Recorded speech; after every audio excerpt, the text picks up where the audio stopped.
Savannah Carter never imagined the first time she would meet her husband would be like this. 3 years of marriage on paper, 3 years living like a ghost in his world, 3 years pretending to be Mrs. Reed without ever once seeing Alexander's eyes in the dark. And tonight changed everything. Outside the penthouse windows, Manhattan's skyline burned with city lights that didn't care about the girl sitting at the edge of a king-size bed too big for her small frame. Savannah sat frozen, the silk strap of her dress slipping off her shoulder while the taste of expensive wine lingered on her lips, mixed with the heat of a man who was supposed to be her husband, but felt more like a stranger who owned her name. Alexander Reed stood at the foot of the bed, his tie undone, his eyes sharper than the skyline behind him. The CEO of Reed Group was never supposed to come back here. At least not for her. He was supposed to stay in his corner office on the 53rd floor, building his empire, signing billion-dollar deals that kept her out of sight and his name out of gossip. But tonight, the elevator opened, he stepped in, and she had nowhere left to run. She had tried. God knows she had tried. But the locks on the penthouse door were stronger than her excuses. His guards were faster than her bare feet on cold marble floors, and the contract she signed 3 years ago was stronger than any apology she could whisper now. She met his eyes for the first time, cold gray like rain on glass. He did not ask her why she was here. He did not ask what she wanted. He only said one thing. "So, this is my wife." His voice carried the chill of a New York winter. Savannah's fingers clutched the bedsheet tighter as the room filled with the scent of his cologne and the wine she should never have touched. "I'm sorry, I leave." She tried to stand, but his hand closed around her wrist, not rough yet not gentle, just enough to remind her that marriage on paper still meant she was his, and tonight he was done pretending otherwise. "Leave," he repeated. "You signed a marriage license 3 years ago, Savannah. Where exactly are you planning to go?" Her name in his mouth made her shiver more than the silk robe sliding down her shoulder.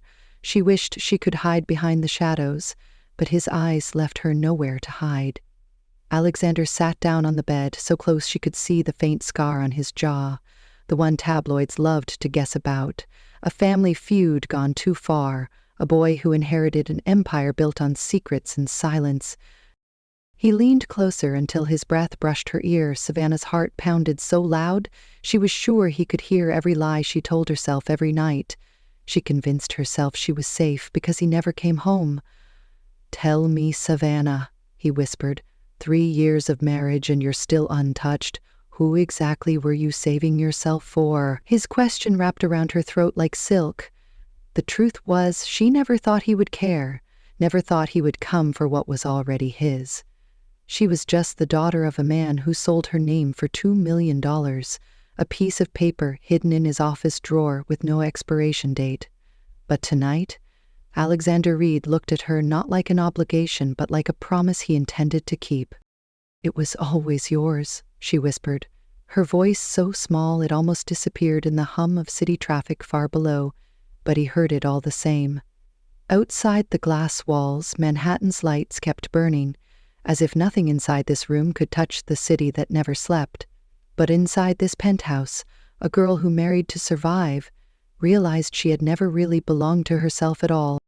Long before Savannah Carter sat frozen in Alexander Reed's penthouse, the city already owned her story without knowing her name. Manhattan was never gentle to girls like her. The streets below Reed Tower gleamed with the promise of gold, but every brick whispered about debts that never died. Savannah had learned early that in New York, freedom came with a price tag, and sometimes the only way to pay was with your name.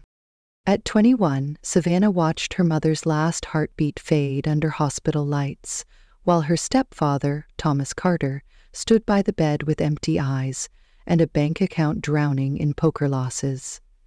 She remembered signing her name on a marriage license she never read, her pen shaking, Thomas's voice a snake in her ear whispering about sacrifice, loyalty, and family. She believed him because she had nothing left to believe in. The man she married that day was only a headline to her, Alexander Reed, the mysterious heir who turned a scandal-ridden fortune into a glass tower scraping the sky. The tabloids called him ruthless, they called him brilliant, they called him cold. They never called him husband, not the way Savannah ever could. She lived in the shadows of Reed Tower, tucked into a small apartment on the other side of the city. While Alexander worked behind tinted windows and iron gates, their wedding was a line on a legal document that kept the Reed family's boardroom wolves at bay, nothing more. For 3 years, Savannah pretended not to hear the whispers at night when the rent was late and Thomas knocked on her door, drunk, demanding more money, reminding her that Reed money kept her mother's grave from being sold to strangers. She worked in a small cafe near Midtown under a fake name, poured coffee for people who never looked her in the eye, and every month her share of the hush money arrived on time, enough to keep the lights on, but never enough to buy back her freedom. Alexander, meanwhile, sat at the center of Manhattan's storms. Reed Group owned half the skyline, luxury hotels, real estate deals that made the news cycle spin. His mother, Eleanor Reed, the iron matriarch behind the empire, made sure her son stayed married, even if the bride was invisible. To her, Savannah was a stain on a name she spent her life polishing. Eleanor had chosen Chloe Miller, a family friend's daughter, as the perfect match for her only son, a woman who knew which wine to order, which people to flatter, which secrets to keep. Chloe had once worn Alexander's ring, until scandal broke them apart and left a cold space on his hand for Savannah's name instead. Savannah knew all of this because Thomas made sure she did. Every time he needed more cash, he reminded her how replaceable she was, how easily Eleanor could wipe her out if she stepped out of line. Savannah told herself it didn't matter. She told herself she was nobody. She repeated it until it became a prayer that kept her heart from wanting more. But the truth was, Alexander was more than a headline, even from far away. Savannah caught glimpses of him on late-night news interviews, press conferences, where he spoke in clipped, perfect sentences that made Wall Street men flinch. He moved through crowds like a shadow in tailored suits, his expression carved in stone, his voice smooth enough to hide the storms inside him. Sometimes she would watch him from her couch in the dark, wondering if he even remembered her name. He did. He always did. He knew exactly who Savannah Carter was, knew exactly how her signature kept his mother's claws off his inheritance for 3 years. He knew every cent Thomas Carter squeezed from her silence. He let it happen because it kept the board quiet, kept Chloe away, kept Eleanor's schemes on a short leash. Tonight changed that balance. Savannah, drunk on wine she found in the penthouse kitchen, stumbled into the master bedroom that was never hers, wearing a silk dress that clung to her skin like a second breath.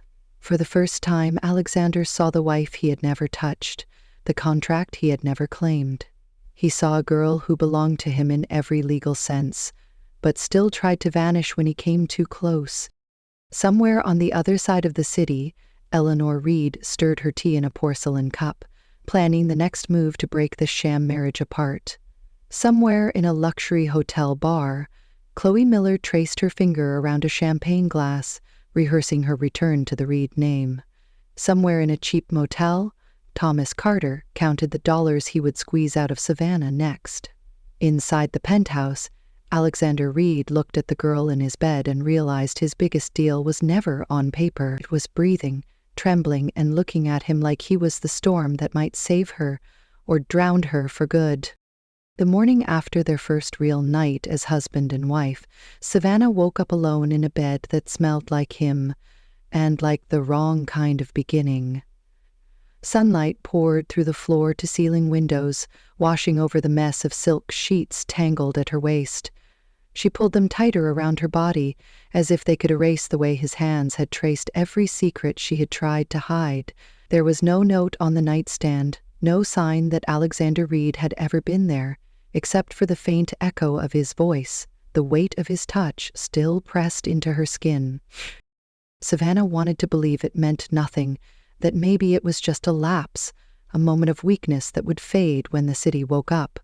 but the truth was already waiting for her in the living room, where a crisp envelope lay on the glass table.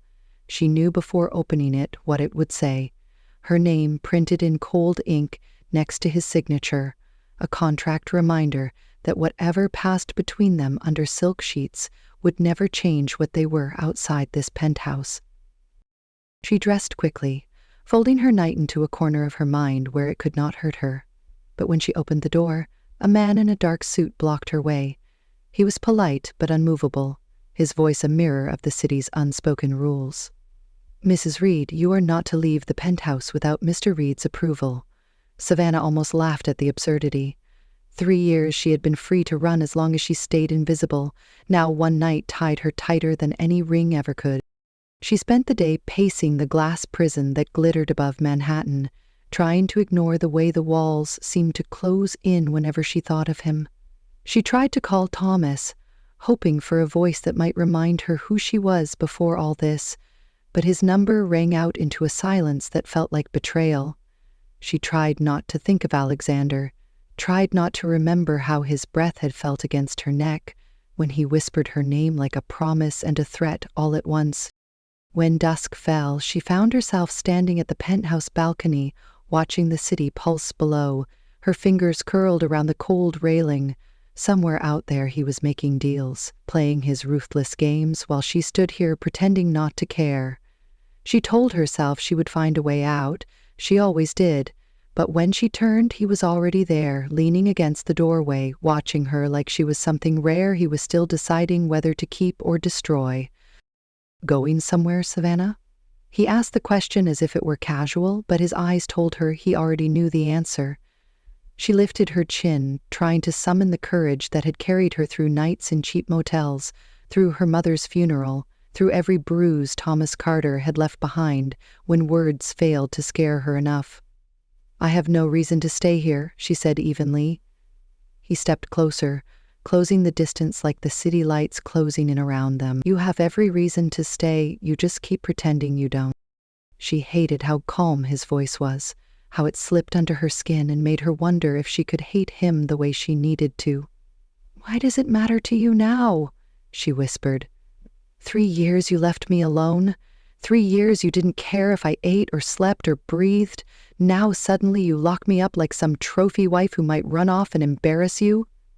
Alexander's jaw tightened, the only crack in that perfect mask. He stepped closer until the railing pressed into her back and the glass city blurred behind him. "Because you're mine, Savannah. You seem to forget that too easily." She almost laughed then, a brittle sound that vanished into the hum of traffic below. Do you think a marriage license makes me yours?" He didn't answer with words.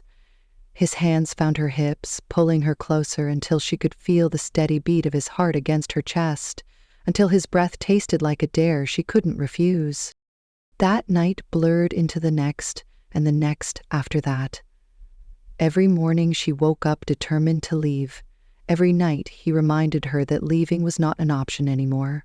He was never cruel, but he was relentless, showing up at the cafe she tried to sneak back to, appearing at the cheap bus station when she thought she could run to Boston or Chicago, or anywhere his name couldn't follow. Every time she thought she had outrun him, he would appear, coat draped over his arm, eyes cold with amusement, and something else she was too afraid to name.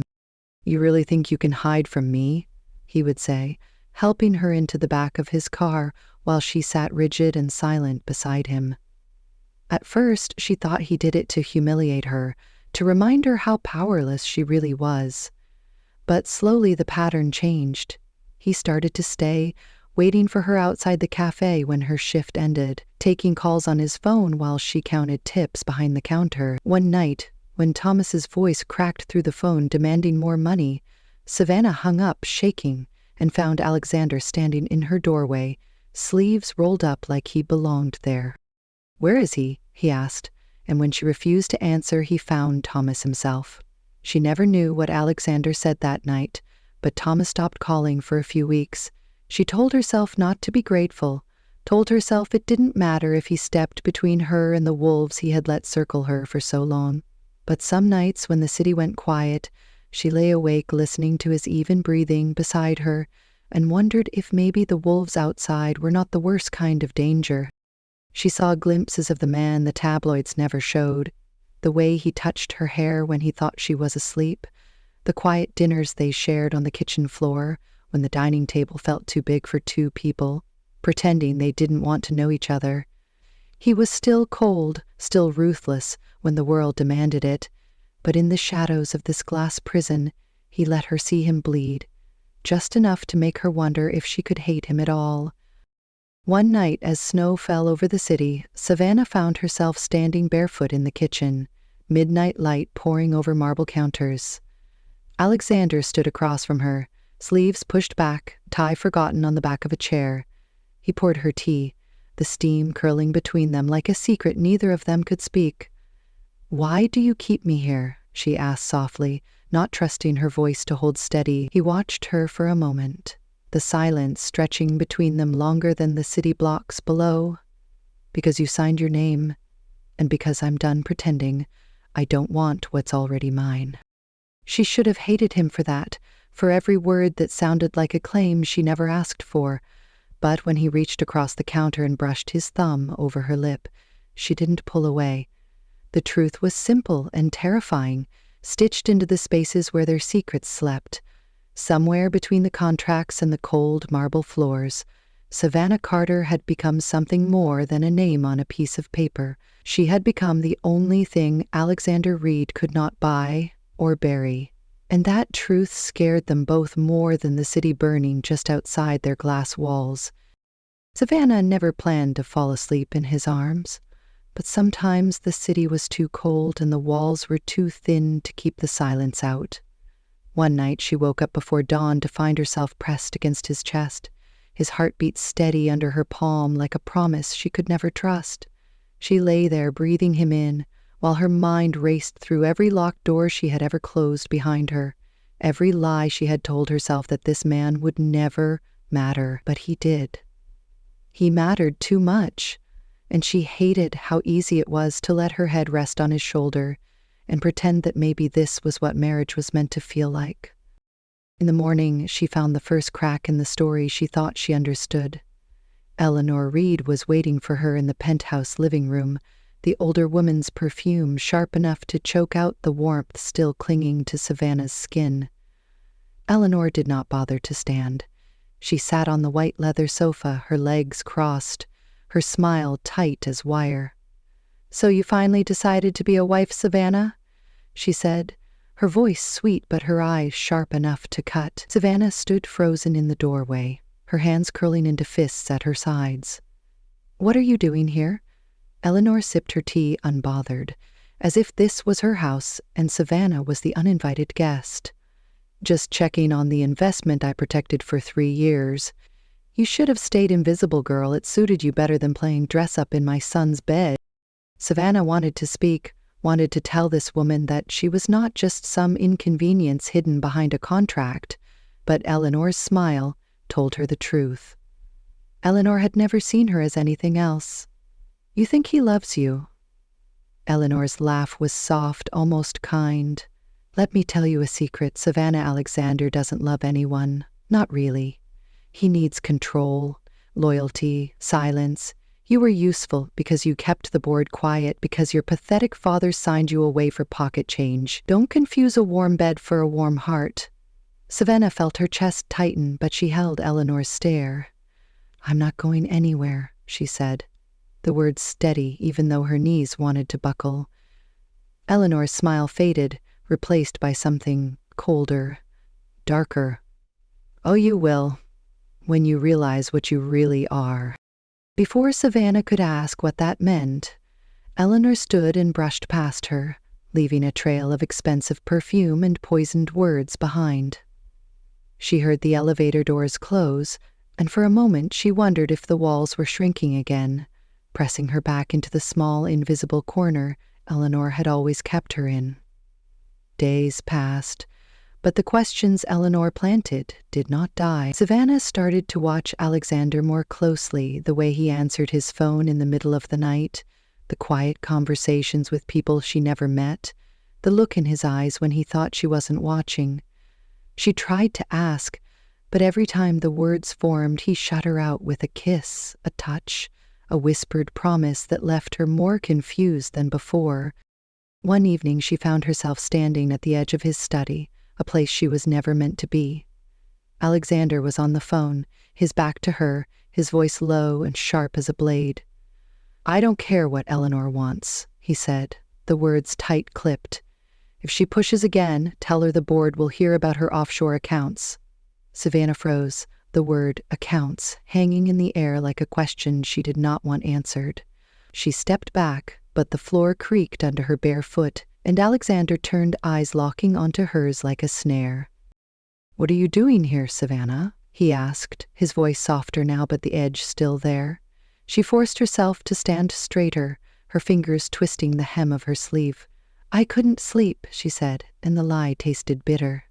Alexander crossed the room in 2 steps, his hands framing her face, his thumb brushing her cheek like he could erase the worry if he pressed hard enough. "Don't listen to my mother," he murmured. "She's good at poisoning things that should stay pure." Savannah almost laughed at that. The word pure sounded ridiculous, when she could still feel him under her skin every time she closed her eyes. "Then tell me the truth," she whispered. "Tell me why I'm here, why you keep me like this." His eyes darkened, not with anger, but something deeper, something almost like fear. "You're here because you're mine, Savannah. That's all you need to know." But it wasn't enough, not anymore. That night, Savannah dreamed of her mother's voice, the soft lullabies that filled the tiny kitchen of her childhood, the smell of lavender and warm bread before Thomas Carter turned that small world into a debt she could never repay. She woke up with tears drying on her cheeks and a knot in her chest that would not loosen, no matter how many times Alexander pulled her back to his side. One rainy afternoon while Alexander was at a board meeting, Savannah found Thomas waiting for her in the cafe she used to work at, before the penthouse became her prison. He looked smaller than she remembered, his hair thinner, his suit fraying at the cuffs, but his eyes still gleamed with the same oily greed. "Savannah, Savannah." He said her name too loud, too familiar. She wanted to walk past him, pretend she did not know this man who sold her future for a stack of unpaid loans. But his hand caught her wrist, pulling her into the corner booth. "You think you're safe up there in that glass castle?" he sneered. "Eleanor's not the only one with secrets, sweetheart." Savannah sat rigid, her hands clenched in her lap. "What do you want?" Thomas leaned closer, his breath foul with cheap whiskey. "I want what's mine, what should have been mine when I handed you over to that family. You think Alexander's going to keep you forever? You think he's not going to throw you out when he's done using you to piss off his mother?" He laughed, a wet, rasping sound that made her stomach turn. "I know things," he hissed, "things that'll ruin him. Ruin you too if you're not careful." Savannah stared at him, her heartbeat drumming in her ears. "What things?" He leaned back, satisfied with her fear. "Your mother didn't just die broke. Savannah, she left you something Reed, money doesn't want you to know about." He slid an envelope across the table, the paper stained at the edges. Savannah's hands trembled as she reached for it, but he pulled it back. "Not so fast, girl. You bring me 50,000 in cash by Friday, or this goes to the press, and trust me, your Prince Charming won't like what they dig up." Savannah stumbled out into the rain, the envelope still burning in her mind, her feet splashing through puddles as if they could wash away the filth clinging to her skin.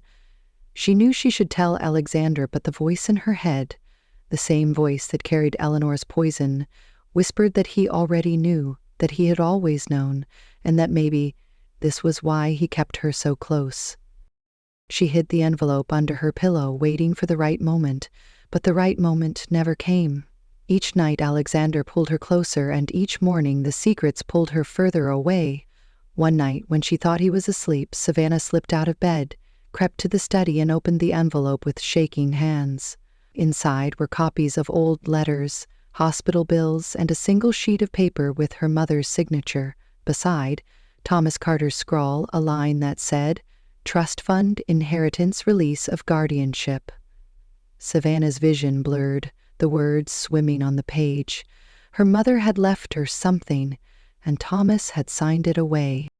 The sound of footsteps behind her made her spin, the paper crumpling in her fist. Alexander stood in the doorway, his shirt unbuttoned, eyes dark with an anger she could not read. "What is that, Savannah?" he asked, his voice soft. Too soft. She held the paper behind her back like a child caught stealing candy. "It's nothing," she lied, but the word tasted like ash. Alexander stepped closer, his hands sliding to her waist, pulling her flush against him, his breath brushing her temple. "Don't lie to me, Savannah. Not now. Not when I'm trying to protect you." She wanted to believe him, wanted to fall into the warmth of his arms and let him carry this burden for her. But Eleanor's voice and Thomas's threats tangled in her mind like barbed wire. "Protect me," she whispered, "or protect yourself?" His fingers tightened on her hips, his lips brushing her ear. "Both," he said, "because I can't lose you, Savannah. Not now, not ever." In that moment, Savannah knew the truth was bigger than either of them, bigger than the glass towers and the family name that chained them together. She knew that whatever her mother left behind, whatever Thomas planned to sell, would tear apart the thin line they walked between love and destruction. And somewhere deep inside her chest, under all the fear and anger and doubt, a small, defiant spark flickered to life. The part of her that had once signed her name away, now ready to take it back, no matter what it cost. Savannah spent the next days moving through the penthouse like a ghost, but this time she was no longer running away from him. She was waiting, watching, measuring each moment he walked through the door, and each time he touched her, as if nothing had cracked between them. The envelope stayed hidden under her pillow, like a ticking clock, counting down to a truth she could no longer bury. At night, she lay awake beside him, staring at the city lights bleeding through the curtains while his breath brushed her shoulder, his hand resting heavy on her waist like a promise and a warning.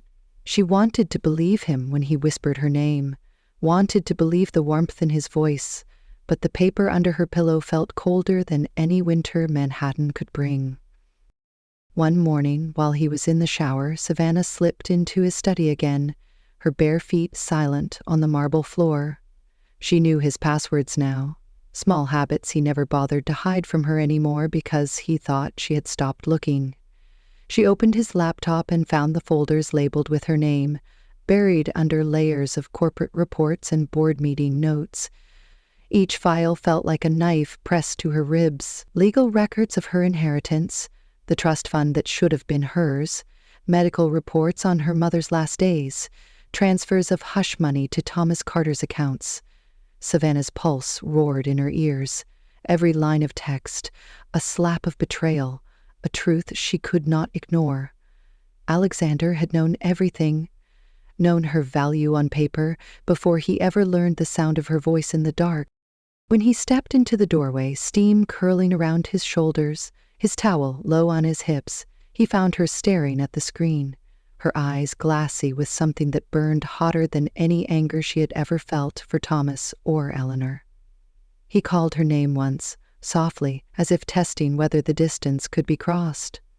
Savannah closed the laptop, her fingers trembling as she lifted her eyes to meet his. "How long," she asked, her voice flat, "how long have you been buying my silence?" Alexander's jaw tightened, a muscle ticking near his temple. "I did what I had to do." She laughed, a sound too raw to be called laughter. "You did what you had to do. You bought me like another one of your buildings, signed me away to shut your mother up, and now you think you can stand there and pretend you're any different than Thomas." His eyes flashed cold, but when he stepped closer, she stepped back, her hands curling into fists at her side. "Don't touch me," she said, her voice steady, even as her knees threatened to give way. "Tell me you didn't know about the trust fund. Tell me you didn't know Thomas was blackmailing me while you sat in your glass office counting your billions." Alexander's silence said enough. He reached for her again, but she pushed past him, her shoulder brushing his bare chest, cold marble against warm skin. Savannah grabbed the envelope from under her pillow and slipped it into her coat pocket before the elevator doors closed behind her. She didn't look back, but she could feel his eyes following her all the way down 50 floors to the street where the city swallowed her whole. She didn't know where she was running, but anywhere felt safer than the penthouse that had turned into a cage the moment she learned her worth in numbers. She found herself at the cafe, where she used to hide behind the counter pouring coffee for strangers who never learned her real name. She sat in the corner booth nursing a cold cup of tea while the rain smeared Manhattan's skyline into watercolors outside the window. She pulled out her phone, her thumb hovering over Thomas's number. She hated him, hated the part of herself that still believed maybe if she gave him what he wanted this would all go away. But another name burned brighter in her mind now. Chloe Miller. The woman Eleanor had chosen. The woman who had always been waiting in the shadows for Savannah to slip. Savannah found Chloe's number buried in old texts. Eleanor's voice whispering directions on how to keep her distance, how to keep silent, how to stay invisible. She called her before she could change her mind. The phone ringing once, twice, 3 times before a voice, slick and sharp, answered. Savannah Reed. Chloe said her name like a curse or a joke. Didn't think you'd ever crawl out of your tower. Savannah closed her eyes against the wave of nausea that name brought now. I have something you want, she said, steadying her breath. Chloe's laugh dripped through the line, sweet poison. Darling, you have nothing I want except maybe your absence. Savannah clenched the envelope tighter in her hand. What if I told you I know what Eleanor did, what Thomas took, what Alexander hid? There was silence on the other end, a hush so sharp Savannah could almost hear Chloe's mind turning. Meet me, she said quickly before her courage snapped. Meet me tonight at the place you and Eleanor used to meet me when you needed me gone. She hung up before Chloe could answer her reflection in the rain-streaked window, a stranger she almost didn't recognize. Hours later, she stood under the neon glow of a rooftop bar, high enough to taste the storm rolling over the city. Chloe appeared out of the shadows, a fox in a white coat, her smile sharp as ever. Well, you look worse than the tabloids said you would, Chloe purred, flicking her cigarette ash into the wind. Savannah ignored the insult, holding out the envelope. I want you to tell the press what they did, she said, her voice low so the wind wouldn't carry it away. Chloe arched a brow, her red lips curving. You want me to do your dirty work, Savannah darling. I ruin people for fun, but only if it pays me more than staying silent. Savannah swallowed her pride, her throat raw. Name your price. Chloe stepped closer, her perfume cloying under the storm. My price is your place, Savannah. You step aside, sign the divorce papers, disappear forever, and in exchange, I'll destroy Eleanor Thomas, and maybe, if I feel generous, I'll leave Alexander's empire smoking but intact. Savannah's heart slammed against her ribs, the word divorce tasting like poison. Why do you want him so badly? She asked, the question that had haunted her since the first time Chloe's name slipped off Eleanor's tongue. Chloe laughed softly, her eyes gleaming. You think it's about him. It's never about the man, darling. It's about the crown he wears. Before Savannah could answer, a voice cut through the wind behind her. Step away from my wife. Alexander's voice was cold as winter steel. Chloe turned, her smile flickering. Well, look who found us, she purred. Alexander ignored her, his eyes locked on Savannah. Give me the envelope, Savannah. His voice left no room for argument. She clutched it tighter, her fingers numb from the cold rain that had started to fall. Tell me the truth, she said, her voice breaking. Tell me why you kept this from me. Alexander stepped closer, the wind catching the edge of his coat. Because it wasn't safe, he said, each word a hammer. Because if the board found out, if my mother found out, they would tear you apart, piece by piece, until there was nothing left but this paper. Savannah's breath caught, the storm soaking her hair, her dress clinging to her skin like a second betrayal. You don't get to decide what's safe for me, she whispered, her hand trembling as she held the envelope out over the edge of the rooftop, the city lights spinning far below. Alexander's eyes darkened, but he didn't reach for her. He stood there, chest rising and falling with the storm. Let it go, Savannah, he said softly, his voice breaking through the wind. She looked at him, at Chloe, at the city that never forgave weakness. Then she opened her fingers and watched the paper flutter away, carried into the storm like a promise she could never take back. Chloe hissed, stepping forward, but Alexander's hand shot out, blocking her path. "Enough," he said, his eyes still on Savannah. Chloe spat a curse before slipping into the shadows, her footsteps swallowed by the storm. Savannah turned her face to the rain, her tears mixing with the sky. Alexander stepped closer, his hands hovering at her shoulders as if afraid to touch her now. "Why?" she whispered. "Why does it always have to be about power, money, control?" His voice cracked then, softer than she had ever heard it. "Because I don't know any other way to keep you." And for the first time, Savannah saw not the CEO, not the empire, but the boy, behind the walls, his heart as bruised and terrified as hers. And she wondered if maybe in this storm they could drown the lies long enough to find something real underneath.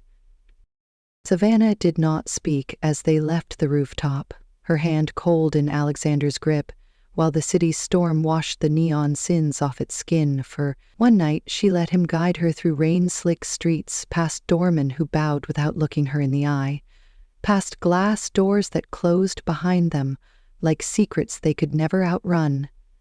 Back in the penthouse, the silence swallowed them whole. She stood dripping in the marble hallway, her coat clinging to her shoulders while Alexander poured whiskey into 2 glasses, his movements too calm for the hurricane burning in his eyes. She wanted to ask him what he saw when he looked at her now, his wife, his hostage, his weakness, the girl who should have stayed invisible but refused to vanish. He handed her the glass, his fingertips brushing hers as if the smallest touch might tether her to him again. Savannah set it down untouched, crossing the room until the city lights cut her reflection in the black window panes. She could see him behind her, a phantom in his own fortress, watching, waiting for her to choose which truth she would bury tonight. "You could have told me from the beginning," she said, her voice soft but each word a strike. "I would have signed whatever you needed. I would have stayed invisible if that's what you wanted. But you didn't want invisible. You wanted obedient. And now you want what? Some perfect wife who never asks questions, never finds the keys you keep hidden." Alexander did not flinch, but his eyes flickered to the ring on her finger, the one she never took off. No matter how many times she thought about it. "You think you know me, Savannah?" he said quietly, stepping closer until the glass reflected his face over hers. "You think this was just a game? That I needed you for a signature, for a boardroom, for my mother's pride? Do you really believe I spent 3 years letting you run, letting you hide, letting that bastard bleed you dry because I needed your name more than I needed you?" Savannah's laugh cracked, sharp in the quiet like glass underfoot. "Don't stand there and rewrite history. You knew what Thomas was doing. You knew Eleanor wanted me gone, and you let it happen because it suited you."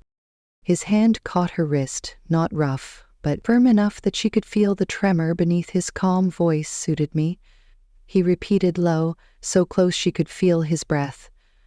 "I wanted you to hate me, to keep hating me, to keep fighting, so I'd know you'd never be like them.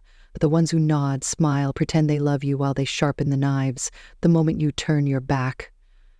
I'd rather you throw every truth in my face than sit silent at my table, waiting for my mother to tear you apart. You think you're the only one who's afraid, Savannah, but I've been afraid every damn day since you signed that marriage license and looked at me like I was the last monster you'd ever have to face." Savannah yanked her wrists free, her pulse roaring in her ears. "So what was last night?" she asked, each word tasting like rain and salt and old regret. "Was that protection too? Was that your version of keeping me safe?" He stared at her like he was seeing her for the first time, then stepped closer, his hand lifting to her face, not touching, just hovering there between surrender and demand. "No, that was me losing. I told myself I'd never touch you, never make you believe this was more than business. But you were standing there, wearing my ring in my house, in my bed, and I didn't want a contract. I wanted you, Savannah." For a heartbeat, the city fell away, the storm pounding glass and steel like a drum, calling them back to something too fragile to name. Savannah felt her knees weaken, the truth too heavy to hold, but too late to ignore. She should have hated him for all the ways he had trapped her, kept her quiet, kept her close, yet every lie he told had stitched her tighter to him than any vow ever could. She thought about Chloe, thought about Eleanor, about Thomas and the grave her mother had been buried in, alone, and she realized none of them had owned her half as much as Alexander Reed did when he whispered her name like it was both a prayer and a warning. She stepped back, needing air, needing space, but he closed the distance again, his hands finally touching her face, thumbs brushing away tears. She didn't remember giving permission to fall. Savannah. He said her name like a promise, like a plea. You want the truth, the whole ugly ruin of it? I never cared about the trust fund, about the inheritance, about the boardroom. I cared that if they found out, you'd have no place left to run except here, with me, and you'd hate me for it. You still do. She laughed through a sob, the sound half choked, half free. You're right. I hate you. I hate you for making me love you like this. His breath caught at her words, his eyes searching hers for a lie he could not find. Then hate me forever, Savannah, he said, if that's what it takes to keep you. His lips found hers before she could answer. The kiss, rough, desperate, the kind that tasted like confessions, and confessions were the last thing they could afford. Now she felt his fear, in the way his hand slid down her back, pulling her closer until there was no city, no secrets, no more deals left to sign. Just skin and breath, and the truth that neither of them could silence anymore. When he pulled back, he rested his forehead against hers, his voice a ragged whisper. I know you want to run, but tell me where you'd go and I'll follow. I'll burn every bridge behind you if that's what you want. Her laugh cracked again, but this time it was soft, resigned, a promise they both understood. I don't want to run, she said, because the only place that feels real anymore is here, and I hate you for that too. Hours later, they lay tangled on the cold marble floor, blankets dragged down from the bed, the city lights painting their shadows on the ceiling. Savannah traced the scars on his chest, tiny, pale reminders of a fight she had never asked to witness. His hand covered hers, holding her in place, as if her touch alone might keep the walls from falling. She wanted to ask if it was worth it, if all the money, all the steel and glass and whispered threats could fill the hollow place behind his ribs, but she knew the answer before the question left her lips. She pressed her mouth to his throat, feeling the pulse there steady and strong, and hers. He murmured when her lips brushed his skin, the word so quiet it felt carved into bone.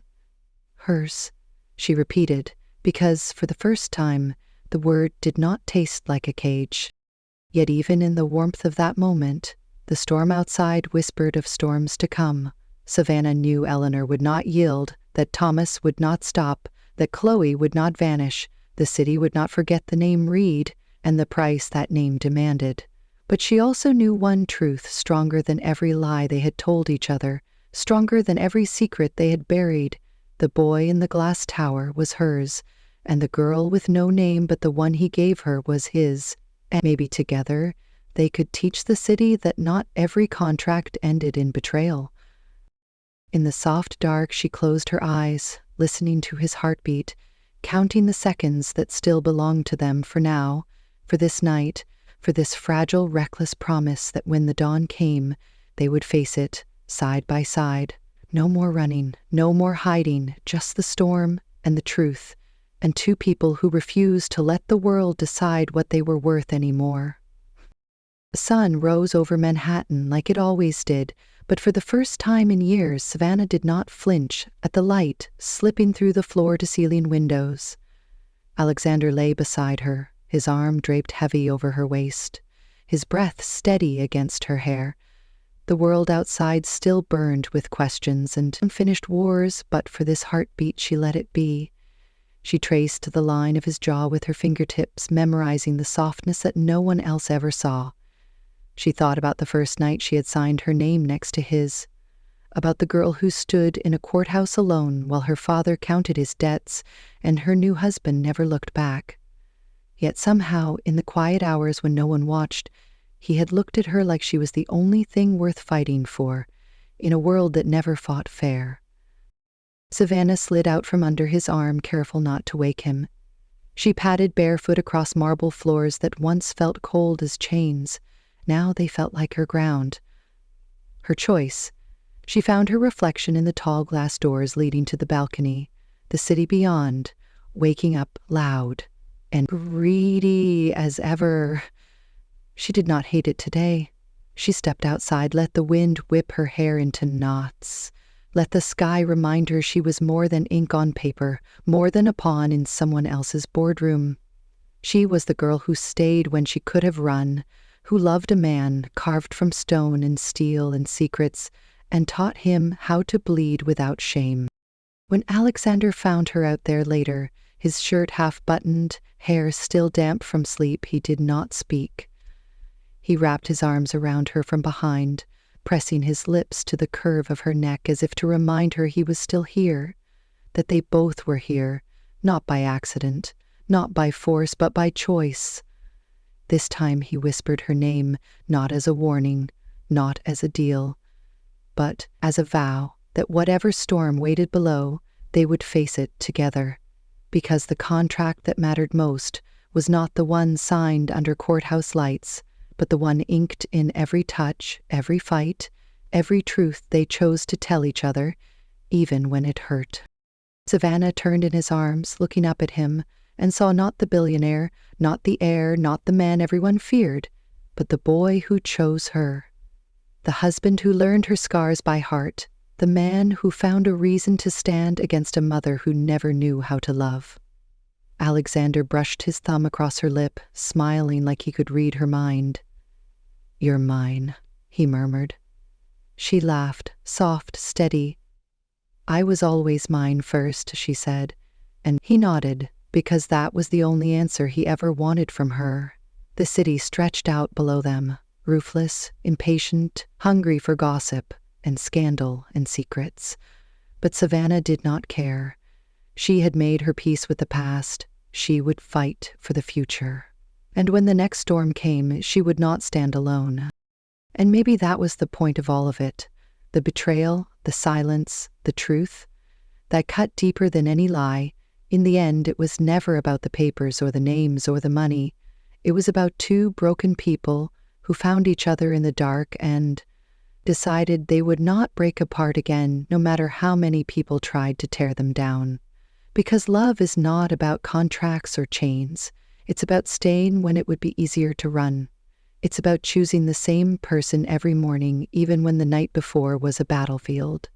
It's about whispering, "I'm yours," when the world says you don't belong together, and answering, "I was always mine first."